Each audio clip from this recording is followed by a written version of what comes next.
এই গল্পটা আমাদের, সরি একটু ভুল হয়ে গেল। গল্পটা আসলে আমার। কখনো কারোর ঘর ভাঙতে দেখেছেন? দেখেননি না? তাহলে একটা গল্প বলি। একটু অগোছালো, একটু খাপছাড়া, ওই যে বললাম ঘর ভাঙার গল্প। চোখের সামনে কতবার কত কিছু কত জনের সাথে হয়ে যায়, বলে ওঠা আর হয় না। সে যাই হোক, আজ আমার জীবনের একটা ইম্পর্ট্যান্ট দিন, ভেরি স্পেশাল। ব্যাস, আর কিছুক্ষণের অপেক্ষা। তাহলে এটাই আপনাদের শেষ সিদ্ধান্ত? হ্যাঁ স্যার। আপনারা কিন্তু আরেকবার ভেবে দেখতে পারতেন। এখানে একটা সই করলেই কিন্তু আপনাদের 5 বছরের সম্পর্ক 5 সেকেন্ডে শেষ। আরো আগে ভাবার দরকার ছিল স্যার, আমাদের ডিসিশনটা নিতে অনেকটা লেট হয়ে গেল। আমরা আলাদা থেকে ভালো থাকবো স্যার, বরং এই মিথ্যে সম্পর্ক আমাদের কাছে একটা বোঝা।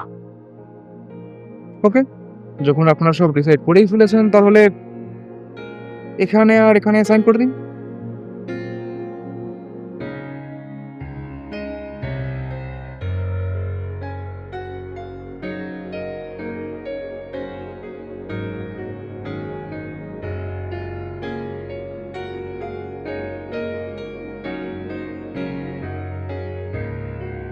সম্পর্কটা টিকিয়ে রাখা গেল না, বুঝলেন তো? ওকে, সব তো ঠিকই আছে। আপনারা আজ থেকে এই বৈবাহিক সম্পর্ক থেকে মুক্ত। মিসেস হীরা, আপনি যদি চান তাহলে আপনার এই বৈবাহিক যে চিহ্নটুকু আছে সেটা মুছে ফেলতে পারেন, আবার রেখেও দিতে পারেন। পৃথিবীর কোনো আইনই আপনাকে এই কাজে বাধা দিতে পারবে না।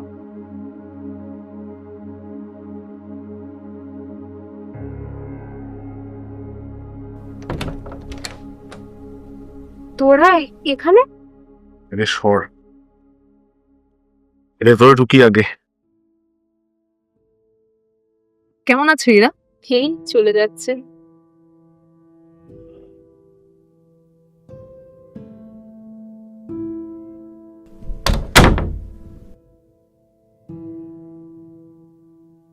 তুমি বরাবর একই রয়ে গেল এরা।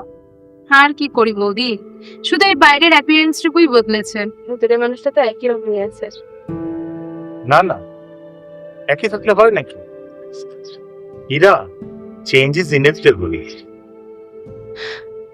It has been 2 years since তোমার আর সিদ্ধার্থের ডিভোর্স হয়ে গেছে। গত 2 বছর ধরে তুমি এখানে একাই রয়ে গেছো এরা। তা ব্যাগপত্র দেখে এখানে তোমরা কদিন থাকবে তো নাকি? কেন? আমরা থাকলে কি তোর কোনো অসুবিধা আছে? একদমই না। অসুবিধা কেন হবে? এটা আমাদের মা বাবার বাড়ি, এখানে তোর আর বৌদির থাকার সম্পূর্ণ অধিকার আছে। অধিকারের কথা আমি নাইবা বললাম এরা, সেসব অনেকদিন আগে চলে গেছে। তোমার ব্যাগপত্র গুছিয়ে নিয়েছো নিশ্চয়ই? ভয় পেও না, জিনিস নেওয়ার বানায় আমি তোমার সাথে দেখা করতে আসবো। You know what? You could be the perfect wife, just not my wife. লাইফের ফার্স্ট ডিসিশনটা ভুল ছিল, কিন্তু লাইফের এই ডিসিশনটা একদম পারফেক্ট। তুমি ভালো থাকো, এটাই বিষয়। হাই বিশ। চোখ মুখের কি অবস্থা করেছিস তুই? কতদিন ধরে বলছিস স্যালনে গিয়ে একটু হেয়ার ট্রিটমেন্টটা করা। আরে ধুর, ভাল লাগে না ভাই আমার এসব করতে। ইরা, তোকে তো কবে থেকে বলছি তুই একটু কাউন্সিলিং করা, কিন্তু তুই তো কোনো কথাই শুনতে চাস না আমার। I attended almost 6 or 7 sessions, but nothing stood out. দেখ, I can understand what you are going through, but এটাকে তো ঠিক করতে হবে। 2 বছর কেটে গেছে ইরা, এবার অন্তত মুভ অন কর। আরে বাবা, আমি একদম ঠিক আছি, শুধু কালকে দাদা বলতে এসে কাটা খাই নুনের ছিটে দিয়েছে, তাই তো? ওদের আর কি দোষ বলতো? ওদের তো তোকে নিয়ে চিন্তা হয়। আরে তো চিন্তা করো না তো, দেখবে আমাদের মেয়েই হবে। সেই যেই হোক, আমি চাই সে যেন সুস্থ হয়। আমার মনে হয় we should take some time. কিসের জন্য? দেখো, সামনে আমাদের দুজনেরই প্রমোশন, ফাইন্যান্সিয়ালি স্টেবল না হওয়া পর্যন্ত আমার মনে হয় প্ল্যানিংটা করা ঠিক হবে না। আর তাছাড়া অফিসিয়ালি প্রচুর কাজের দায়িত্বও বাড়বে, বাচ্চাটাকে তো ঠিক মতন মানুষ করতে হবে। তাই ভাবছিলাম আগে সবকিছু একটু গুছিয়ে নিই, তারপরে নয় এটা নিয়ে ভাবা যাবে। সে তুমি তোমার মতো সময় নাও, আমার কোনো তাড়া নেই। আমার বউ আমার কাছে থাকলেই আমি খুশি। খুশি আনন্দ এই ছোট ছোট মুহূর্তগুলো জীবনে খুব ইম্পর্টেন্ট হয় এরা। তুমি বললে আর বাদ হয়ে গেল, এটা তো হয় না। তুমি ভেরি অনেস্ট, তোমার জীবনের দুঃখটা কিসের বলতে পারো? সিদ্ধার্থের সঙ্গে তোমার সম্পর্কটা অনেকদিন হলো চুকে গেছে। ও নিজের জীবনে হয়তো ভালোই আছে, তাহলে তুমি এইভাবে নিজের জীবনটাকে নষ্ট করছো কেন? তোমাদের কাছে কি বিয়েটাই একমাত্র সলিউশন? মানে একটা মানুষ বিয়ে না করে সারা জীবন থাকতে পারবে না? বৌদি, আমি একটু নিজের মতন থাকতে চাই, একটু একা থাকতে চাই। দেখো, তোমরা যদি আমাকে থাকতে দিতে পারো তাহলে খুবই ভালো, আর তা না হলে আমাকে বলে দিও, আমি নিজের রাস্তা নিজেই দেখবো। ডিফারেন্ট কাস্টে তোমার দাদাকে বিয়ে করার জন্য তোমার বাবা মা কোনোদিনই আমাকে মেনে নিতে পারেনি। ট্রাস্ট মি, আমি তোমাদের কোনোদিনই পর ভাবিনি। আমি তোমাকে হেল্প করতে চাই এরা। একটা মেয়ে হয়ে অন্য একটা মেয়ের জীবনকে এইভাবে নষ্ট হতে দিতে পারি না। বাবার খুব আদুরে ছিলিস তুই। বাবা যখন শেষবার হসপিটালে ভর্তি ছিল আমাকে বলেছিল আমি যেন তোর কোনো কষ্ট না হতে দিই। প্লিজ অন্তত আমাদের এইটুকু কথাটা রাখতে। সবার সব কথা রাখতে গিয়ে তো নিজের কথাটাই কোনোদিন শোনা হলো না রে। আচ্ছা, আমাকে একটা তোরা কথা বল, তোরা যাকে ঠিক করবি সে যে আমাকে ভালো রাখবে তার কি কোনো গ্যারেন্টি আছে? এই শোন, বিয়ে না গ্যারান্টি দিয়ে হয় না, সংসারটাও হয় না। কিছু কিছু ক্ষেত্রে না আমাদের কিছু করার থাকে না, সময়ের সাথে সাথে আস্তে আস্তে সবটাই ঠিক হয়ে যায়। জীবনটাকে আর একটা চান্স দিয়েই দেখো না। ইউ নেভার নো, এবার হয়তো ঠকলে না। প্রথমবার তো শুধু নিজেকে বিশ্বাস করেছি, এবার একটু আমাদের উপর বিশ্বাসটা রাখ। বেশ, দেখ তোরা যা ভালো বুঝবি।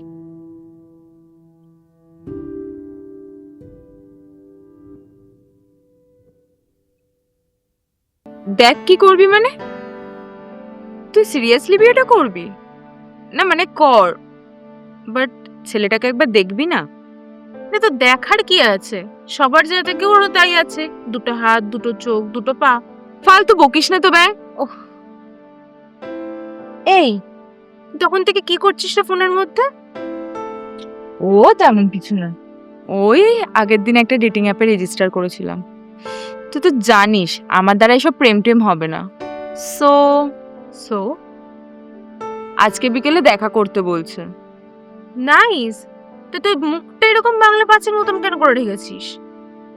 ধুর, আমি ঠিক পরে দেখা করে নিতাম, কিন্তু উফ, মানে হয়েছেটা কি? আরে ভাই, আমার দ্বারা প্রেম টেম হবে না, তুই তো জানিসই সবই। তুই আমার সাথে যাবি রে? পাগল নাকি? খামোকা আমি কেন তোদের মাঝখানে কাবাব মে হাড্ডি হতে যাবো? প্লিজ চল না, প্লিজ চল। আচ্ছা ঠিক আছে, যাবো যাবো। Thank you. তোমাকে বললাম তো একবার যাওয়ার দরকার নেই। আর এমনিও ওই বাড়িতে আমার সাথে কেউ কথা বলে না। দেখো সিদ্ধার্থ, তুমি বোধহয় ভুলে যাচ্ছ আমরা না জানি বিয়েটা করেছি। আর তাছাড়া আমি বাবার কাছে কতটা প্রিয় সেটা তো তুমি জানো। বাবা কষ্ট পেয়েছে, আর তুমি যদি বাবার সাথে গিয়ে দেখা না করো, কথা না বলো, তাহলে বাবাও তো বুঝতে পারবে না যে তুমি কেমন। এ দেখো ইরা, সারাদিন অফিসের পড়েছে না, আমার এইসব জাস্ট নাটকগুলো না ভালো লাগে না, ঠিক আছে?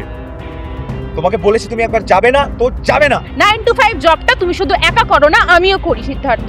আর তাছাড়া মা বাবা আমার কাছে যথেষ্ট ইম্পর্টেন্ট, ঠিক যতটা তুমি। তাই তুমি যাও বা না যাও, আমাকে যেতেই হবে। আচ্ছা, আর আমার প্রতি তোমার কোনো রেসপন্সিবিলিটি নেই, তাই তো? দেখো, যদি টায়ার্ড লাগে রেস্ট নাও, ঘুম পেলে ঘুমিয়ে পড়ো।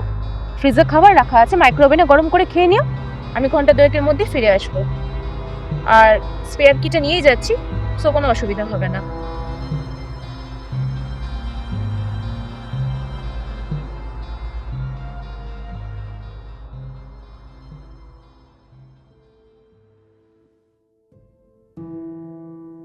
তোর কিসের সুবিধা অসুবিধা সেটা একবারও জানাবি না ছেলেটাকে? আফটার অল ইন ফিউচার তোর হাজবেন্ড হবে হো। এই ফালতু হাজবেন্ড হাজবেন্ড করিস না তো, ওয়ার্থলেস জিনিস যত সব। তাহলে বিয়েটা করছিস কেন? এসব কমপ্লিকেশনের কি খুব দরকার ছিল? কিছু প্রশ্নের জানিস তো কোনো উত্তর হয় না। ধরে নে না বিয়েটা অনিচ্ছে থেকেই করছি। বুঝলাম। শোন, বিয়েটা যখন করছিসই তখন মনে করে দ্বিধা রাখিস না ইরা। তোর অপর দিকের মানুষটার তো কোনো দোষ নেই। চেষ্টা করিস ভালো থাকার। আমার কথা ছাড় তো, তুই তোর কথা বল। সেদিনকে বললি যে ডেটিং এ যাচ্ছিস, আমাকে নিয়ে যাবি, দেখা করাবি, তারপরে তো গেলিও না, ক্যান্সেলও করে দিলি। কি হয়েছিল হঠাৎ? তোকে তো বলাই হয়নি। আরে আগের দিন তোকে বললাম না 2 দিনের জন্য মামা বাড়ি যাবো।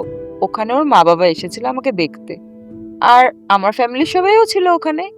এমনিতেই তো তুই জানিস মা দিনরাত বিয়ে কর বিয়ে কর করে যা মাথা খারাপ করে দিচ্ছিল। আমি ভাবলাম একদিন না একদিন তো করতে হবে, তাহলে এখন করলে ক্ষতি কি, তাই আর কি। কংগ্রেচুলেশনস। ডেটটা কবে ফাইনাল করলি? সামনের উইকে, তোর বিয়ের দিন। এই ইরা, মনে আছে আমরা প্ল্যানিং করতাম আমাদের একসাথে বিয়ে হবে, একই মণ্ডপে একইভাবে? একই বোর্ডটা যে করিস না সেটাই আমার ভাগ্য ভালো। ভাবলাম তোকে একটু সারপ্রাইজ দিই। এই রাখ তো তোর সারপ্রাইজ। রাগ করিস না প্লিজ। শোন না, আমি তোর দাদাকে বলে রেখেছি আমাদের বিয়েটা না একই সাথে হবে, একই মণ্ডপে হবে, ঠিক আছে? তুই তো জানিস বল, এটা আমার সেকেন্ড ম্যারেজ। আর তাছাড়া এইসব লোক দেখানো জিনিস আমার একদম পছন্দ নয়। বাইরের 4টে লোকের 4 রকম কথা, তাই বাড়িতেই ছোটখাটো করে। শোন, আমি সবটাই জানি, তাই আর কি আমিও এখানে এসে বিয়ে করব ঠিক করেছি। আর আমার ফিয়ন্সেকেও জানিয়ে রেখেছি তুই আর আমি যেটা ঠিক করব সেটাই করতে হবে, ঠিক আছে? ও মা, তা সে রাজি হয়ে গেল? হ্যাঁ, রাজি না হয়ে যাবে কোথায় শুনি?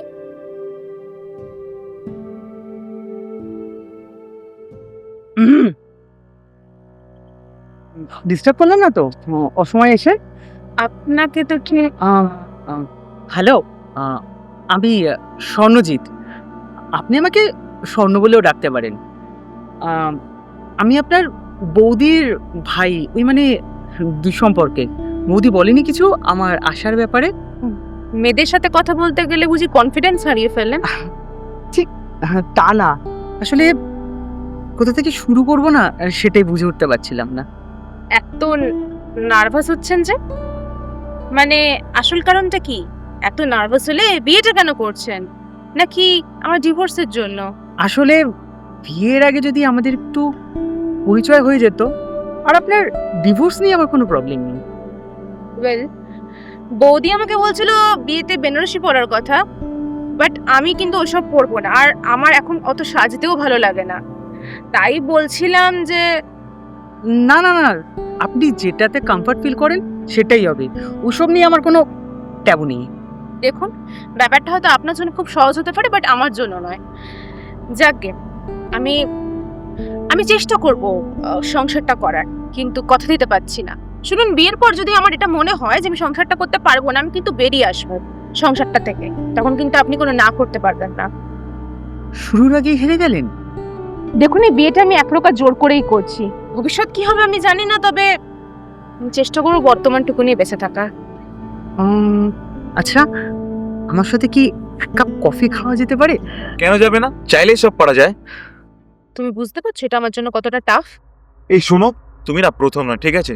তোমার মতো এরকম হাজারো মেয়ে রোজ তাদের চাকরি ছেড়ে সংসার সামলাচ্ছে, আর এটা এত আশ্চর্য হওয়ার কি আছে? মানে তোমাকে যদি বলা হতো যে তুমি সংসারটা করো, চাকরিটা ছেড়ে দাও, পারতে? একটা পুরুষ হয়ে যদি বউয়ের টাকায় বসে খাই তাহলে লোকে কি বলবে? আর তাছাড়া অনেক চাকরি বাকরি করেছো, এবারে সংসারে মন দাও। বিয়ের তো অনেকটা বছর হলো, এবার তো একটা বাচ্চার প্ল্যানিং করা উচিত নাকি? ও, আর আমার স্বপ্নগুলো, আমার ক্যারিয়ার, সেটা তোমার বিয়ের আগে ভাবা উচিত ছিল। এরা এই কথাটা তুমি বলছো সিদ্ধার্থ? এই তোমার কিসের তো মেলি গো? লাস্ট 1 বছর ধরে তুমি আমার সাথে ঠিকভাবে কথাটা অবধি বলছো না। নাটক হচ্ছে নাকি? এই এই এই এই ফেমিনিস্ট ভিকটিম কার্ডটা না আমার সাথে প্লে করো না। সমস্ত অঙ্ক ঘেটে দিলে সিদ্ধার্থ, আমার জীবনের মানেটাই তো তুমি বদলে দিলে। এই সংসারটা আদৌ কি আমার আছে? ঠিকই বলেছো, আমার মনে হয় এবার আমাদের অঙ্কটা না ঠিক করে বসে নেওয়া উচিত। মানে হয় তুমি চাকরি ছাড়ো, আর নয় আমি অলরেডি অ্যাপ্লাই করে দিয়েছি কিসের জন্য অ্যাপ্লাই করলে? ডিভোর্সের জন্য। মানে কেন? মানে তুমি চাকরি করার জন্য এতটা ডেসপারেট হয়ে উঠেছো? একটু ভুল বললেন, চাকরি করার জন্য নয়, নিজের আত্মসম্মানটা বজায় রাখার জন্য। The fuck! তুমি না যা ইচ্ছে তাই করো, ঠিক আছে? I don't give a dam.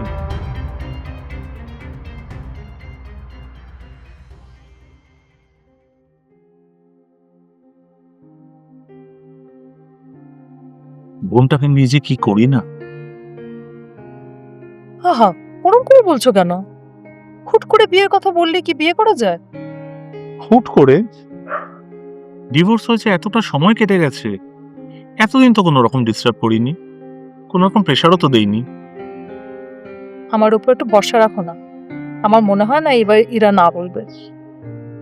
দেখো, দাদা হিসেবে কোনো রকম দায়িত্ব আমি পালন করতে পারিনি, এবার অ্যাটলিস্ট গার্ডিয়ান হয়ে ওর এই বিয়ের রেসপন্সিবিলিটিটুকু আমি পালন করতে চাই। সবকিছু তো মানুষের হাতে থাকে না, তাই না? আর 5 বছর আগে ইরা আর আজকে ইরার মধ্যে অনেক পার্থক্য আছে, সেটা ভুললে তো চলবে না। ইরা, কফি খাবে তো? হ্যাঁ, সেটাই বানাতে যাচ্ছিলাম। হ্যাঁ শোন না, আমি আর বহুদিন আলোচনা করছিলাম, দেখ বিয়ের ডেটটা তো এগিয়ে এসছে, তো চল না আজকে বিকালে গিয়ে যদি আমরা একটু শপিংটা সেরে ফেলি। বৌদি, তুমি প্লিজ আমার ঘরে কফিটা পাঠিয়ে দিও। হ্যাঁ, আরে কি রে, কিছু জিজ্ঞেস করছি তো। গার্জেন হিসেবে যখন তুই আমার রেসপন্সিবিলিটিটা নিয়েছিস, টু বি প্রিসাইজ আমার বিয়ের রেসপন্সিবিলিটিটা যখন তুই নিয়েছিস, তাহলে তুই এটুকু নিজেই করে নিতে পারবি। খামোকা আমাকে এইসবের মধ্যে জড়াস না প্লিজ। সেটা বললে তো হবে না এরা। জড়িয়ে যখন একবার পড়েছো তখন তো আর ছাড় নেই। আমি জানি তোমার ভীষণ ব্যস্ততা, তুমি কিছু চিন্তা করো না, আমি তোমার সবকিছু অনলাইনে অর্ডার করে দেবো। আজকাল অনলাইনেও খুব সুন্দর সুন্দর জিনিস পাওয়া যায়। আমার না আর এখন এসব আলোচনা করতে ভালো লাগছে না, প্লিজ। আমি তো বললাম তোমাদের যেটা মনে হয়, যেটা ভালো মনে হয় সেটা করো, আমি সবেতেই রাজি। আচ্ছা, জোর করে রাজি হয়েছেন বুঝি? না, আপনার মুখটা দেখে তো তাই মনে হচ্ছে। দাদার থেকে শুনেছিলাম বাই প্রফেশন আপনি নাকি আর্কিটেক্ট। হুম। হ্যাঁ, অ্যাস্ট্রোলজার যে জানতাম না তো। ফোন করতে গেলে না অ্যাস্ট্রোলজার হতে হয় না ইরা দেবী, দেখার চোখ থাকলি। লাভ নেই। মানে মানে লাস্ট 2 ঘন্টা ধরে you had been trying to go me, তাই বললাম লাভ নেই। What if you propose something, মানে যদি রাখি চেষ্টা করব। আমরা কি ভালো বন্ধু হতে পারি? ঠিক বুঝলাম না। এরা হাজবেন্ড ওয়াইফ হওয়ার আগে ভালো বন্ধু হওয়াটা খুব দরকার। আমার না সম্পর্কটা অনেক বেশি সহজ হবে। আর তোমায় আমি কথা দিতে পারি, এই বন্ধুত্বের হাত আমি কখনো ছাড়বে না। কথা দিয়ে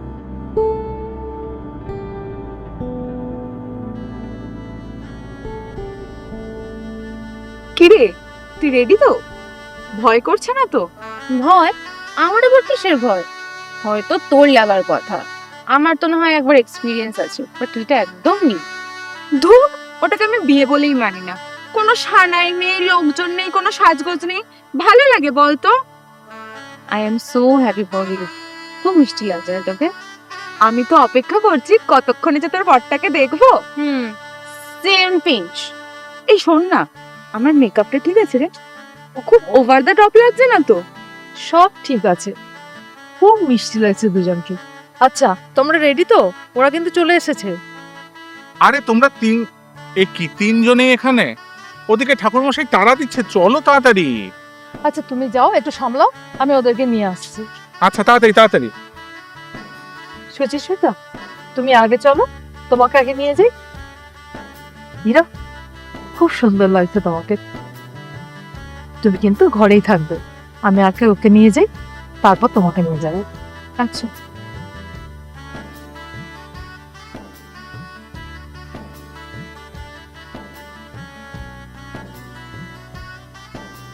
সুচিস্মিতা, তোমার সাথে আমার কিছু কথা ছিল।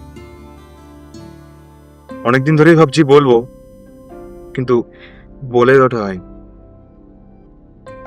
আসলে আজ থেকে 5 বছর আগে আমার একটা বিয়ে হয়। সম্পর্কটা প্রথম দিকে ঠিক থাকলেও শেষ দিকে গিয়ে ভেস্তে যায়। কিন্তু পরে আবার মনে হয়েছিল I had been making a lot of mistakes. আসলে আমি না নিজেকে নিয়ে একটু বেশি ব্যস্ত হয়ে পড়েছিলাম। আর এখন জানি না কেন মনের মধ্যে এরকম একটা দ্বন্দ্ব হচ্ছে। তৃতীয়বার বিয়ে করাটা কেন জানি ঠিক মেনে নিতে পারছি না। কিন্তু তোমাকে দেখার পর সুচিস্মিতা, আমি পুরোনো সবকিছু ভুলে আবার নতুন করে শুরু করতে চাই। আমি চাই একটা সম্পর্কের শুরুতে যেন কোনো পিছু টান না থাকে। ভালোবাসা বলাটা তত সহজে না, তুমি জানোই তো। আমি যাকে ভুলে গেছি এটা বললে মিথ্যে বলা হবে, কিন্তু যদি জিজ্ঞাসা করো ভালোবাসি কিনা, তার উত্তর নাই বলবো। কিন্তু ভালোবাসার প্রথম বা দ্বিতীয় বলে তো কিছু হয় না। যার সাথে তুমি সব থেকে বেশি সুখী সেই তোমার প্রথম, সেই তোমার শেষ। জানি না আমি তোমাকে কতটা সুখী করতে পারবো, কিন্তু চেষ্টা করো শেষ পর্যন্ত। কিন্তু কথা দিচ্ছি, তোমার হাত আমি তখন ছাড়বো।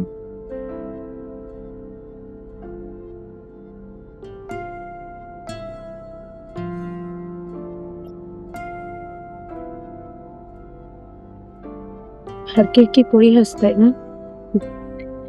ভাগ্য আবার আমাদের একই জায়গায় দেখা করিয়ে দিল। যেখান থেকে সবটা শেষ হয়েছিল সেখান থেকেই আবার শুরু হচ্ছে। সুচিস্মিতা আমার খুব ভালো বন্ধু। এসব প্রেমের ব্যাপারে ওর বিশেষ কোনো নলেজ নেই। জেনে ভালো লাগলো যে তুমিও কাউকে ভালোবেসেছো। আর যাই করো, ওকে কোনোদিন ঠকিও না। আমি সত্যি জানতাম না যে তোমার সাথে ওর বিয়ে হচ্ছে। জানলে কি করতে? বিয়েটা আটকে দিতে? হয়তো দিতাম, কিন্তু কি জানো তো, আজ তোমার এই শেষের কথাগুলো শুনে না আবার তোমাকে নতুন করে বিশ্বাস করতে খুব ইচ্ছে হচ্ছে। তোমাকে দেওয়ার মতন আমার কাছে আর কিচ্ছু নেই, শুধু একটা জিনিস ছাড়া।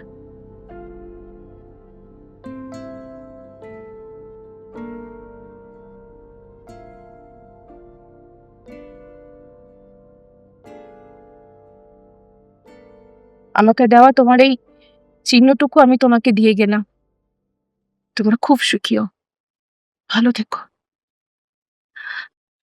আজ হঠাৎ চেনা জায়গাটা বড্ড অচেনা লাগছে, চেনা মানুষজন বড্ড অচেনা লাগছে আজ। টুকটুকে লাল রঙের বেনারসিতে ইরাকে আজ যেন সেই 25-এর মেয়ের মতন লাগছে। আচ্ছা, আমি কি চাইলে সম্পর্কটা ঠিক করে নিতে পারতাম? হয়তো পারতাম। তাহলে চেষ্টা করলাম না কেন? নাকি নিজের খামতিগুলো ওর ওপর চাপিয়ে দিয়েছি?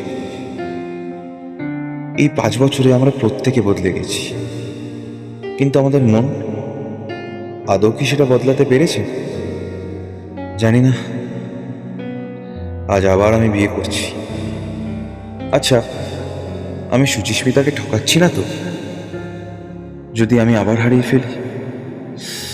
না না, এসব কি ভাবছি? কিন্তু ইরা, ওকেও তো আমি বড্ড ভালোবাসতাম। কেমন করে হারিয়ে ফেললাম না? আর আজ ওর পাশে অন্য একজন বসে আছে। আমার তো আনন্দ পাওয়ার কথা, তাহলে কষ্ট হচ্ছে, রাগ হচ্ছে। এটা কি শুধুমাত্র অধিকার বোধ থেকে, নাকি আবার সেই নিজের পুরনো মেয়ে লিখো? আমি চাই ইরা তুমি ভালো থাকো, কিন্তু তবু কেন আমার মন ঠিক শান্তি পাচ্ছি না। কি গো, সিঁদুরটা পরাও, ওয়েট করছি তো।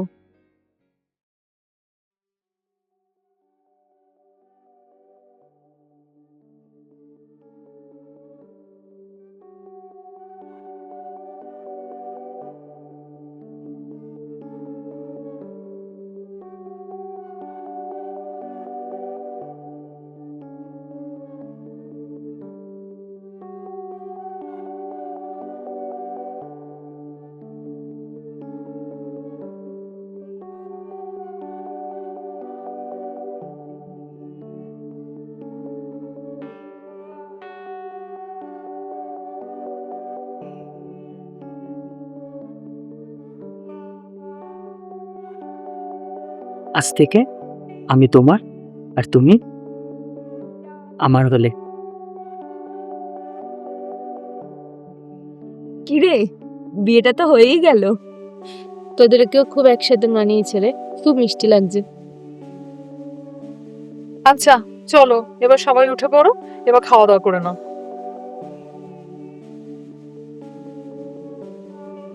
কালকে থেকে আপনার অফিস তো? আপনি না, চেষ্টা করো তুমিতে আসার। আর কালকে থেকে এখন 1 মাসের ছুটি, শুধু তুমি আর আমি। ছুটি মানে? হ্যাঁ, আমার অফিসে আমি ম্যানেজ করে নিয়েছি, এখন 1 মাস শুধু তুমি আর আমি। কালকে আমরা হানিমুন যাচ্ছি। বন্ধুত্বটা ঠিক করে শুরু করতে হবে তো, তাই না?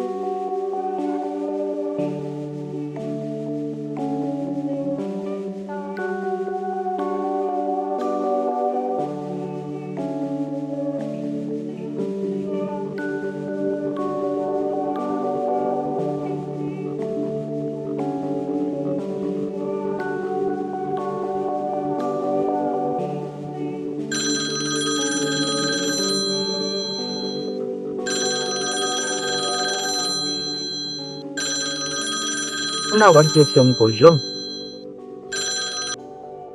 হ্যালো,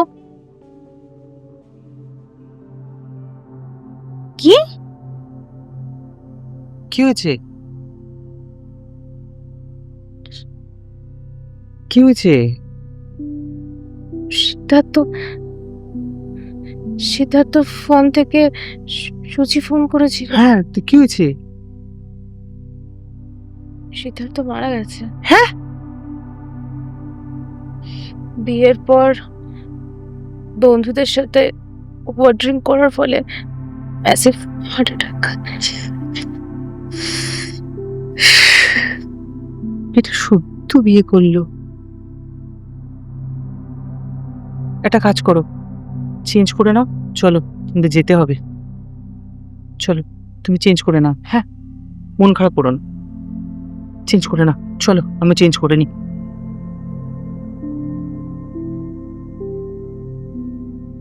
ওকে বারবার বারণ করতাম জানেন, এত ড্রিঙ্ক করো না, শরীর খারাপ করবে। শুনতো না, কোনো কথা শুনতো না জানেন। এত ড্রিঙ্ক করার ফলে হাই ব্লাড প্রেশার, দেন হার্ট অ্যাটাক।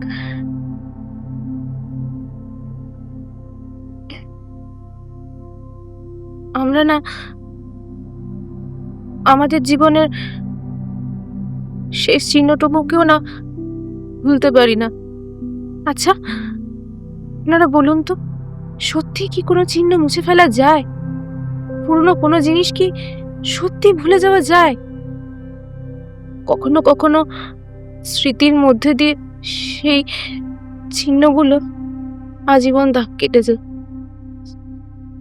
আমি জানি না কিভাবে আমি সুচিকে সামলাবো, কিন্তু সিদ্ধার্থের এভাবে চলে যাওয়াটা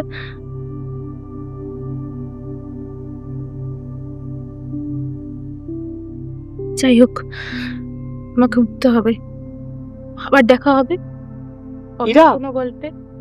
ইরা, চলো চলো, ইরা। আসছি।